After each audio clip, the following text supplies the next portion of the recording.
uma coisa que eu fiz com o Ciro, outro dia eu comentei, falei, Ciro, vamos criar um fato inédito, talvez, considerando todas as repúblicas mundiais, eu fiz essa brincadeira com ele, até ele gostou. Eu falei assim, vamos fazer um processo inverso? Eu penso muito fora da caixinha. Acho que eu cheguei aqui porque eu penso fora da caixinha. A vida inteira tentaram me colocar como mulher dentro de uma caixinha que eu não consigo me enquadrar. Talvez isso, por conta disso, eu fui primeira, tive várias primeiras vezes na vida. E neste momento, talvez, nesse aspecto, por ter esse espírito mais conciliador, eu falei assim, Ciro, já que eles estão fugindo do debate, porque tem medo exatamente disso, desse... Ele falou que eu tenho... Ele chamou de fio desencapado. Eu também sou? Eu achei que eu fosse tão equilibrado. O Ciro não vai me xingar, Ciro. Você é fio desencapado. Você não tem freio. O Ciro não tem filtro, não ele fala, eu tenho filtro. Mas assim, acho que ele quis fazer um elogio aí, né? Não quis... eu agradeço de qualquer forma, ainda que não fosse elogio. E eu comentei com ele, vamos fazer o seguinte, a gente tem muitas diferenças, inclusive na pauta econômica. A gente pode fazer 2 debates, mas o primeiro, vamos dar um exemplo para o Brasil que a gente precisa, que é exatamente o que a gente quer. Vamos fazer o primeiro debate só falando daquilo que nos aproxima? Vamos falando daquilo que nós pensamos igual, porque nós pensamos muito parecido na área da educação, na área da saúde, na área da geração de emprego e renda, não da forma como, porque ele tem restrições a algumas reformas, mas vamos falar do Brasil que nós queremos, né? Que é o Brasil de igualdade de oportunidade, um Brasil que ofereça realmente dignidade ao seu povo, ainda que seja um debate curto, né? Ele riu e falou, não, achei bem interessante isso. Aí, quem sabe, a gente começa falando daquilo que a gente tem, naquilo que nos assemelha, para mostrar que é possível sentar numa mesa, numa democracia, e depois vamos fazer um debate falando daquilo que nos diferencia, que é a pauta econômica. O sentimento que eu tenho andando no Brasil, e eu tenho andado muito, estive recentemente em Belém, no Pará. Estou falando Pará, porque também na mesma semana quase eu fui para o Paraná. Então, assim, cortei o Brasil. Aquele cara ali, ó, é de lá. Ó. Paraná ou Pará? Do Pará. Ah, muito bom. Vou estar em breve lá de novo com o governador. E o que eu tenho sentido é que as pessoas estão cansadas. As famílias mais carentes, as mulheres, os homens, as pessoas estão cansadas dessa polarização e desse ambiente do ódio. As pessoas querem sossego, elas querem tranquilidade. Está faltando isso porque isso contaminou o ambiente familiar. Com certeza. Contaminou. Olha, eu não posso citar, eu posso contar o milagre, não posso contar o santo, porque é muito próximo de casa, assim. Mas eu tenho uma situação muito próxima de um amigo das minhas filhas, cujo pai não fala mais com ele. Não fala com ele. Porque ele tem uma visão e o pai tem outra. E aí ficam de mal e brigam. Pai, por favor. Mãe não. Mãe... lá eu aqui falando de mãe, mas coração de mãe não tem jeito. Mas é isso, né? Mãe ama o filho, não porque, mas apesar dele. Eu acredito sim que o presidente da República tem um viés autocrata, está aí, todo mundo sabe, mas os recados que foram dados, nós fizemos o dever de casa. O Congresso, o Supremo Tribunal Federal, a imprensa, o recado que veio da maior potência mundial lá, dos Estados Unidos, ele entendeu o recado, as Forças Armadas são democráticas, hoje não passa na cabeça delas, tem 2 ou 3 ali que estão no entorno dele que podem apenas pensar. Mas nós estamos prontos, não vejo risco, não. E o Temer na tua campanha foi pensado como vice? Ele acha aqui que tem um bom prestígio. Veja, ele foi presidente da República, ser vice não teria sentido para ele, mas sim, está na nossa campanha, foi fundamental, deu bons conselhos. Aliás, ele foi um dos primeiros a falar que o que o Brasil mais precisa, antes de qualquer coisa, é paz, que é preciso pacificar e que o Centro Democrático pode oferecer isso para o Brasil. Quando a gente fala abrir mercado, de forma gradual, para não prejudicar a indústria local, é exatamente abrir na reciprocidade o Brasil para o mundo e o mundo para o Brasil. A gente tem imposto de importação, que é uma forma de proteger a indústria. Ela só pode abrir o mercado, e isso está no nosso programa, depois que nós fizermos o dever de casa. reforma tributária, garantir produtividade, garantir competitividade da nossa indústria brasileira para não prejudicar e, com isso, sim, abrir o mercado, porque o Brasil é um dos países mais fechados nesse aspecto, inclusive que tributa demais quem vai trazer. Então, nesse aspecto, gradualmente, nós temos que abrir o mercado, inclusive para o próprio consumidor. Pô, fazer o dever de casa é muito importante. Mas fazer o dever de importante. casa antes, né? Qualificar. Olha que dado interessante. Antes, Coreia do Sul, que fez a verdadeira revolução através da educação, porque eu falo que a minha prioridade absoluta é erradicar a miséria e garantir qualidade de ensino para os nossos jovens. A gente muda isso em 10 anos, 8 a 10 anos, a gente muda uma geração. Antes, a produtividade de um trabalhador brasileiro era praticamente o dobro da Coreia, né? Hoje é metade. Nos Estados Unidos, nós éramos a metade da produtividade de um trabalhador americano. Hoje é 1/4 da produtividade. Imagina, né? O tempo, proporcionalmente ao tempo. Pense o tempo que um trabalhador brasileiro gasta para cumprir a mesma tarefa que um trabalhador americano. Culpa dele? Não. É culpa do Estado que não coloca para ele as verdadeiras ferramentas, que não ensina para o mercado de trabalho. Nós ainda ensinamos o beabá, a decoreba, né? Eu vou usar um termo do Ciro, a enciclopédia rasa. Ele gosta desse termo. E eu sei até de onde vem, ele está correto. Então, é isso. A gente precisa fazer o dever de casa. Do lado... Nossa, eu gostaria muito de poder, por exemplo, comprar um microfone desse aqui produzido no Brasil. Produzido no Brasil.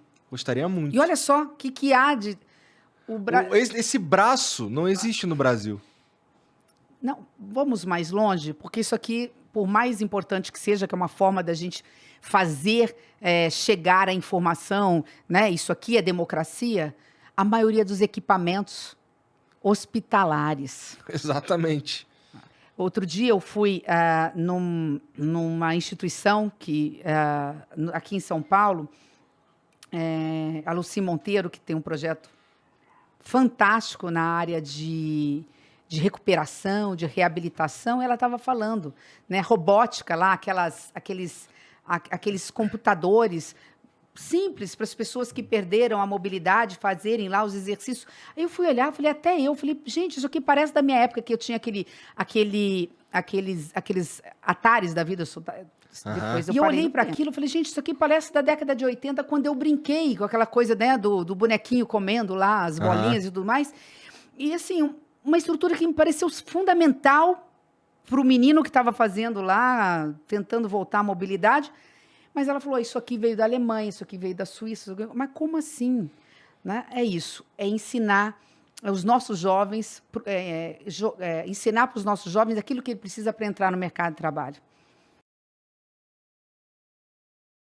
Vale a pena porque você não vai conseguir emprestar para o governo, mas eu sei exatamente o que ele quis dizer. Né? E aí tem outra coisa que é a questão da política macroeconômica. A economia, ela é fruto de percepções. Né? Então, se ela percebe um ambiente de insegurança jurídica, de instabilidade democrática, um ambiente onde um presidente da República fala besteira, faz uma pesquisa histórica. Cada vez que um governo federal fala alguma coisa absurda, o dólar sobe, a bolsa cai, aí você gera inflação. E para conter a inflação, lamentavelmente, quando a inflação está muito alta, para você garantir o poder de compra, o que acontece? O Banco Central aumenta os juros. E cada 1% de juro que aumenta, não é só para quem vai investir que fica difícil, né? O comerciante que precisa de um empréstimo, o micro e pequeno que precisa fazer capital de giro, precisa fazer estoque de mercadorias e comprar mercadorias. Você sabe que a cada 1% do juro que se aumenta, você impacta em mais ou menos 30 bi as contas públicas. O próprio Estado fica mais pobre, porque ele passa a dever mais, porque ele deve muito de juros da dívida. Então, o que nós temos, para você falar em juros, para você falar em baixar os juros como foi, lembrando aí, fazendo as duas pontas, o juro hoje no Brasil está o mesmo do que do governo Dilma. Nós só tivemos um refresco na época do governo Temer, que chegou a 6 ponto alguma coisa. A Dilma entregou a quase 14 e nós estamos aí, nesse número, chegando a isso também. Então, quando você tem a estabilidade... Mas por que baixou? Porque Temer avançou nas reformas, conseguiu avançar na reforma do ensino médio, criou um ambiente político saudável. Isso tudo para dizer o seguinte, a eleição de um centro democrático, eu perguntei, a meu ver, para um dos maiores economistas do Brasil, um dos maiores do Rio de Janeiro, se não for o maior, eu falei assim, qual é a primeira medida econômica que o centro precisa fazer? Que a candidatura do centro precisa fazer? Ele falou assim para mim, fiquei até sem graça, só ganhar a eleição. Porque a hora que vocês ganharem a eleição, vocês trazem a política novamente para um ambiente propício ao diálogo, à estabilidade. O mundo está pronto para investir no Brasil. Se isso acontecer, o dólar cai, o câmbio é valorizado, a nossa moeda é valorizada. Com isso, você tem a queda da inflação, porque a inflação é porque os produtos brasileiros estão todos dolarizados, você compra combustível, você compra fertilizantes, você compra os insumos em dólar, né? Não precisa ir muito. Qual é o alimento do povo brasileiro? Arroz, que é importado da Ucrânia e da Rússia, entre outros, e trigo, que também traz de lá, do Canadá, que é o pãozinho. O que o brasileiro come? Pão no café da manhã e arroz no almoço. Os dois, com exceção do feijão que a gente produz aqui, graças à nossa agricultura familiar, é importante lembrar disso. Quem mais produz feijão é o pequeno, né? Quase 70% do feijão que a gente come é da agricultura familiar, distribuída 70%. Pelo Brasil, 68%, 70%. Tá. Mas, enfim, voltando aqui, está tudo dolarizado aquilo que a gente come. E o dólar depende da estabilidade política. Lembra da pandemia? Quanto que estava o dólar antes? Olha o câmbio quanto que estava 2 anos atrás e quanto que está hoje. Nós não imaginávamos chegar nesse ponto. Né? Então, é um pouco isso. É possível controlar os juros controlando a inflação. Quando eu falo de educação, eu falo de educação macro. A indústria do conhecimento. É educação, ciência, tecnologia e inovação. Você não faz educação sem tecnologia, você não faz educação sem inovação, ainda mais no ensino médio, e você não faz educação sem ciência. É um combo, é a indústria do conhecimento, tem gente que não gosta muito desse termo, a gente pode depois pensar em outro. Tem uma questão que é fundamental. Primeiro, proibir o contingenciamento dos gastos do Ministério. O que isso significa? Todo ano, nós, congressistas, colocamos um valor no Ministério da Ciência, Tecnologia e Inovação.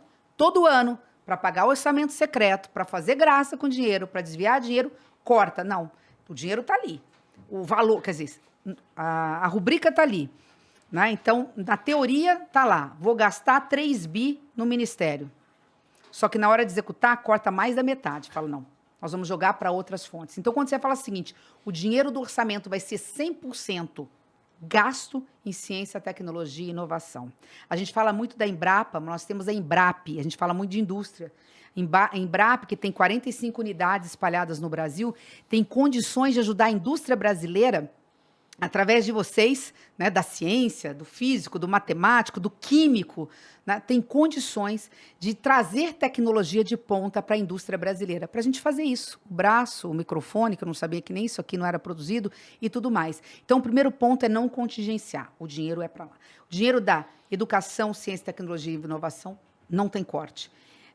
O segundo é a gente se aproximar aos poucos, tá, Marco? Não dá para prometer o que não vai fazer, aos poucos, aproximar os gastos do Brasil, se assemelhar ao que os países da OCDE, dos países mais desenvolvidos, gastam com ciência, tecnologia e inovação. Não dá para fazer num ano, mas dá para chegar a 25% a mais, até em 4 anos, a gente se aproximar ao que os países da OCDE gastam em ciência, tecnologia e inovação. É a saída, não tem outra. Eu vou falar em 1 minuto. Tá. 4 eixos. Agenda social, já falamos, erradicação da miséria com a transferência de renda e educação, para em médio prazo termos um futuro com ciência, tecnologia e inovação. Segundo eixo, desenvolvimento sustentável, quer dizer, alavancar a indústria, a produção, o agronegócio, a agroindústria, com foco na questão ambiental, selo verde, para ter dinheiro em caixa para trazer investimentos, já falamos sobre isso. Terceiro, já falamos, governo inclusivo, Mara representando a inclusão e tudo isso a gente já falou bastante, o que significa, né? Combate ao racismo estrutural, acabar com os preconceitos, avançar em legislação e garantir oportunidades para as pessoas, inclusive com políticas de cotas que precisam continuar. E quarto, que aí chega na privatização, olha como eu sei ser objetiva também. E sem, o que ele falou? Sem sabonetar. Sabonetar? É que sabonetar é uma prática comum entre políticos. Ah, tá bom.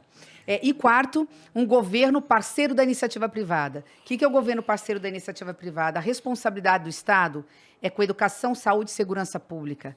O que é essencial, o resto tem que buscar a iniciativa privada para ser parceira em ferrovias, em rodovias, em portos, aeroportos, cabotagem, e sim, dentro do limite, eu sou a favor de privatizações. Não sou a favor da privatização da Petrobras, mas do subsidiária sim, e não sou a favor da privatização de bancos públicos, Caixa Econômica e Banco do Brasil, que eu acho que neste momento tem uma missão.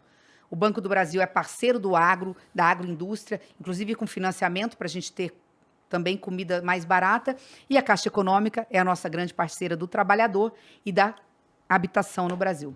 Mas sim, nós temos muitas empresas que podem e devem ser privatizadas, especialmente aquelas que são deficitárias, que estão obsoletas, que não faz mais sentido diante da tecnologia do mundo moderno. Discurso de ódio e fake news, sim, a própria Constituição. Da mesma forma como ela garante a liberdade de expressão, a liberdade da imprensa, ela também combate qualquer tipo de mentira ou atentado contra a honra. Salvo engano, artigo 5º, inciso 10 e 11, alguma coisa assim. E o Código Penal complementa dizendo qual é a punição para quem, num discurso de ódio, cometer, por exemplo, um crime de racismo, uma misoginia, atentar contra a honra de alguém. A gente mais ou menos comentou sobre isso. Uhum. Então, sim, a lei... Não há direito absoluto no Brasil, né? Ele é o mais amplo possível nos termos da Constituição. Eu sempre, como professora, dizia o seguinte, mais ou menos assim, muito genericamente falando, né? O meu direito termina onde começa o do outro. O mesmo direito que eu tenho, o outro cidadão também tem. Então, se de alguma forma eu extrapolar na minha conduta e violar o direito alheio, o mesmo direito que eu tenho, eu posso ser processada. E é o juiz que vai dizer, no caso concreto, por isso que a questão da fake news é uma coisa complicada, tem que ser da ampla defesa, contraditório, juntar provas, etc., o juiz naquele consenso, e por isso que você tem instâncias, você recorre, e quem tem direito a errar por último, pela Constituição, é o Supremo Tribunal Federal. Erra, mas é o que a Constituição diz que tem o direito de errar por último. Muitas vezes ele vai errar, mas é melhor algum órgão errando do que você ter a ditadura de uma só pessoa dizendo o que faz e o que não faz. Também acho. Né? Senão, assim, você vira um rei e não um presidente da República, né? Tudo é cíclico na vida, né? Nós estamos diante de algo novo, relativamente novo também, né? Até saber lidar com essa novidade. Vai-se um tempo, a transparência, o debate, o fato de você estar aqui falando isso, a própria imprensa cobrindo, o judiciário coibindo os excessos, as pessoas falam, opa, não tinha pensado nisso, não é por aqui, é por ali. Eu acho que isso, ao longo do tempo, sem nenhuma restrição, nenhum tipo de censura, nenhum parto a fórceps, né? Não vamos fazer um parto a fórceps que você pode, inclusive, causar um mal, né, para o próprio bebê, né? Enfim. Então, as coisas vão acontecer naturalmente. A beleza da democracia é isso. Ao mesmo tempo que ela é a mais frágil de todos os sistemas, ele permite a gente não ter compromissos com os erros, avançar, evoluir. Eu acredito que a própria juventude que está vindo aí, que também está um pouco cansada disso, dessa bolha mínima que fica alimentando esse ódio em rede social, vai dar um basta no momento oportuno. Se você me permitir me aproveitar, claro, né, a gente falando de rede social, falou de onde é que eu acho, o que você pensa, né? Nas minhas redes sociais está tudo mais ou menos o que a gente pensa, eu vou alimentando dentro do possível. Eu fiz esse comentário quando a imprensa insistia em dizer que se eu não fosse candidata, o MDB iria para o presidente Lula. E eu conheço o partido. Hoje o MDB ele é muito mais forte, por N razões que não interessa aqui dizer, ele tem muito mais deputados federais, senadores da região centro-sul do Brasil. Então, dentro dessa ótica, nós temos poucos senadores, deputados federais do Nordeste e mais do Centro-Sul do Brasil. E normalmente o Centro-Sul é mais ligado ao Bolsonaro. Então, numa análise fria, se fosse, eu estava contrapondo a insistência da imprensa que teimava em dizer, porque meia dúzia queriam levar o partido pro Lula, eu falava, olha, gente, vocês estão equivocados. Se deixar o MDB solto hoje, a executiva do partido, a convenção e a executiva, não migram pro Bolsonaro, pro Lula no primeiro turno. Poderia ir, ou ficar neutro, ou poderia ir para Bolsonaro. É só pega os convencionais, pega a executiva, quem pode ter direito a voto, e você vai ver. A maioria do Centro-Sul, nós temos a maioria dos deputados federais e senadores do Paraná, Santa Catarina, Rio Grande do Sul, Mato Grosso, Goiás, São Paulo, enfim, Minas Gerais é esse núcleo. Então é nesse sentido, porque a imprensa insistia por causa de 2 ou 3 lá que falavam, sempre os mesmos, Renan, Eunício, achavam que o MDB, se eu não fosse candidata, iria no primeiro turno para o Lula. Não havia a menor possibilidade matemática, de fato, disso acontecer. Acho que é por conta disso. Porque eu fui vítima de fake news por conta disso. E é lamentável. Veja, eu acabei de falar que a gente teve que cavar pênalti. Nós não tínhamos condições de votar, nós não votamos na CPI, e nós tínhamos um tempo máximo para falar, e nós tínhamos que fazer um rodízio. Nós estávamos numa sala fechada, usando máscaras, nós não éramos titulares, então nós fazíamos rodízio. Então, eu, como líder, cada dia a gente tinha 2 ali. Às vezes a gente conseguia entrar no final. Então, a gente fazia rodízio. Quando eu vi esse episódio, e eu tenho uma testemunha que pode estar a qualquer momento declarando isso, e eu fui massacrada por conta disso, porque eu recebi a mesma violência política, eu contei aqui uma delas. Filho do presidente, no meu ouvido, eu não quis externar o que ele falou, o ministro do presidente Bolsonaro me agredindo, mas quando ela sofreu esse tipo de ataque, e é verdade, você tem toda a razão em relação a isso, ela recebeu, a gente não aceitou, eu liguei imediatamente para a senadora Leila do Vôlei, hoje ela é candidata a governadora do DF. Leila, você tá, porque eu não era o meu, a gente fazia rodízio. Ela falou, não, eu estou chegando no Senado. Eu falei, corre lá para ver o que está acontecendo, a doutora não está conseguindo falar. Ela correu, ela foi, ela sentou, ela pediu a palavra pela ordem, e era ela que estava ali no plantão, vamos dizer assim, e ela procurou fazer a defesa. Olha que coisa engraçada, né? Que sociedade que discrimina, não o caso dele, nem a sociedade que viu. Mas para você ver, olha como é difícil ser mulher na política. Nós não temos voz, nós não temos vez, nós sofremos misoginia, e quando a gente vai tentar falar ou proteger, a gente é minoria, a gente tem um espaço muito curto de fala. Então, assim, inclusive eu encontrei a doutora Nise na festa, na 18ª festa de Okinawa, né? Foi de Okinawa ou foi da Cerejeiras? Foi de Okinawa que nós encontramos lá, e a irmã dela seria candidata, até perguntei se ela seria candidata, ela falou que não. Então, a gente conversa, não tem problema nenhum. Mas foi isso, assim, você me dá a oportunidade, e tá Leila aí, estou falando o nome dela só para falar que eu não estou inventando a roda. Eu era líder da bancada, eu ficava ali protegendo. Não foi só ela, não. Dos 2 lados houve ataque. Mas ela realmente foi o que sofreu o maior. Eu não concordo em nada que a doutora Nise falou, mas eu defendo até a morte o direito dela defender aquilo que ela acredita. Ela é uma médica, ela tem o respeito como médica, mas mais ainda, o respeito como mulher, de ser respeitada, porque eu recebi muita violência política na minha vida. Eu não aceito que nenhuma mulher seja humilhada. Agora, eu não estava lá, porque eu não podia estar lá. A gente fazia um rodízio exatamente por conta disso. No final, não. No final, a gente, lá no final nas denúncias, depois a gente começou a ter maior participação, porque foi esvaziando, a gente entrava mais, né? Então, é isso, tá? A Leila pode pegar os anais, e ela procurou, dentro do possível, porque ela chegou já no final, procurou fazer a defesa da doutora Anice. E ela, inclusive, embora não sendo da ala do Bolsonaro, porque ali não era uma questão ideológica. Não era uma questão ideológica, repito, não concordo com o posicionamento da doutora Anise, mas a respeito como profissional, e ela merece respeito como ser humano, sendo homem ou sendo mulher. Então, assim, muito obrigada pela sua pergunta. Ela foi feita diversas vezes, porque eu sofri 3 grandes fake news na pandemia, na CPI. E a maior foi essa. É impressionante como pega, impressionante como as pessoas não checam, passam, né? E acho que esse jovem me fez um favor de poder... E aí, por que você... Ótimo, obrigada pela pergunta. E tu gostaria de falar sobre as outras 2 grandes fake news? Não, pelo menos mais uma a gente pode falar. A outra foi porque eu fui explicar uma decisão do presidente do Congresso Nacional, que nem é meu, que eu disputei contra ele, porque eles queriam colocar dentro da CPI as denúncias gravíssimas e sérias que precisam ser apuradas em relação aos governadores que desviaram dinheiro. Aí eu disse, olha, eu sou constitucionalista, eles precisam ser investigados, mas eu fui deputada estadual também. Quando o dinheiro quando não há um vínculo em relação ao orçamento federal, se não houver, ele tem que ser analisado, julgado e processado pela Assembleia Legislativa. Imagina o Senado receber denúncias do Brasil inteiro, de municípios, de governadores. Então, eu estava explicando uma decisão do presidente do Congresso Nacional. Aí falaram que eu entendia que escândalos de corrupção de governadores, o governador do meu estado nem é do meu partido, não tem nem por que defender, e não havia denúncia lá, havia denúncia de outros estados, que eu defendia que esquemas de corrupção de governadores da pandemia não deveriam ser investigados no Brasil. Ou seja, que eu era a favor de corrupção de governadores.